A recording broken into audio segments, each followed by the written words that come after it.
has all the technologies required, from connecting the car to the cloud, the digital cockpit experience, and safety and autonomy, and now with integrated Gen AI. And I think that's what makes Qualcomm different, and that's the reason we're working with virtually all automakers right now. And you're working with, as you mentioned, a number of automakers. We heard about the partnership with BMW. What about China?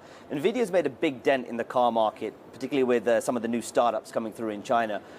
Have you got any partnerships imminent with Chinese companies? All the Chinese EV companies right now are using Snapdragon digital chassis for the digital cockpit, for the connectivity with the car, and some for ADAS and autonomy. I think we started early, and the EV transformation is in China. We're part of their journey as well. Cristiano, I just want to talk about China a bit. You're making a big push, of course, continuation of 5G, but also a big push into artificial intelligence with your chips as well. But we are seeing at the same time tensions continue to ramp up between the US and China. We've seen certain chips blocked from the Chinese market as well. As you push into these more advanced areas, places that the US have raised national security concerns about in terms of these chips and the technology being shipped to China, is there a chance here that new AI applications, and particularly new AI focused hardware, might be blocked from the Chinese market?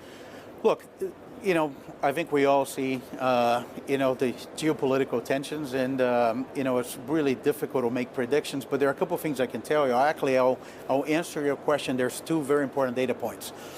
We have not been restricted today, and I think we have been very focused not on data centers. We've been focused on bringing intelligence to phones, to PCs, to cars, to the Internet of Things.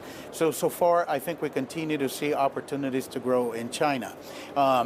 And as you look of these tensions, I think our view is we're continue to be optimistic that there's going to be opportunities for win-win cooperation. I think Qualcomm has been a great example of that in our China relationship.